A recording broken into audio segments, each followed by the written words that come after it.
स्कूलों में प्रार्थना एक विस्तृत विश्लेषण। प्रस्तावना। स्कूल केवल ज्ञान का मंदिर ही नहीं बल्कि नैतिक मूल्यों का भी उद्गम स्थल है। इसीलिए स्कूलों में प्रार्थना का आयोजन एक सदियों पुरानी परंपरा रही है। प्रार्थना एक ऐसी प्रक्रिया है जो छात्रों को आध्यात्मिकता से जोड़ती है, उनमें नैतिक मूल्यों का विकास करती है और उन्हें एक सकारात्मक दृष्टिकोण प्रदान करती है। प्रार्थना के लाभ। आध्यात्मिक विकास। प्रार्थना छात्रों को आंतरिक शांति प्राप्त करने और आध्यात्मिक रूप से विकसित होने में मदद करती है। नैतिक मूल्यों का विकास। प्रार्थना के माध्यम से छात्रों को सत्य, अहिंसा, करुणा और सहयोग जैसे मूल्यों का महत्व समझाया जाता है।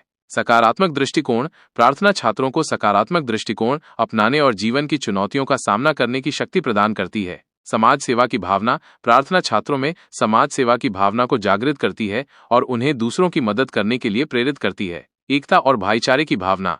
प्रार्थना छात्रों को एकता और भाईचारे की भावना विकसित करने में मदद करती है। विभिन्न धर्मों की प्रार्थनाएं।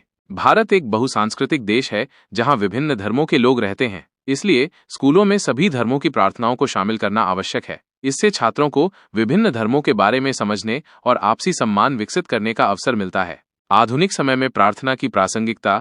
आज के तनावपूर्ण जीवन में प्रार्थना छात्रों के लिए एक शांत और शांतिपूर्ण वातावरण प्रदान करती है। यह उन्हें अपनी भावनाओं को व्यक्त करने और मन की शांति प्राप्त करने में मदद करती है। कुछ चिंताएं और समाधान। धार्मिक भावनाओं को ठेस पहुंचाना। सभी धर्मों का सम्मान करते हुए प्रार्थना का आयोजन करना महत्वपूर्ण है। अनिवार्यता। प्रार्थना को कभी भी अनिवार्य नहीं किया जाना चाहिए। छात्रों को स्वेच्छा से प्रार्थना में भाग लेने का विकल्प होना चाहिए। अन्य गतिविधियों के लिए समय का अभाव। प्रार्थना के लिए थोड़ा समय निकालना संभव है। इसे दिन की शुरुआत में या अंत में किया जा सकता है। निष्कर्ष। स्कूलों में प्रार्थना का आयोजन एक सकारात्मक पहल है। यह छात्रों के सर्वांगीण विकास में महत्वपूर्ण भूमिका निभाती है। हालांकि यह सुनिश्चित करना महत्वपूर्ण है कि प्रार्थना सभी छात्रों के लिए समावेशी हो और किसी की धार्मिक भावनाओं को ठेस न पहुंचाए। अतिरिक्त सुझाव।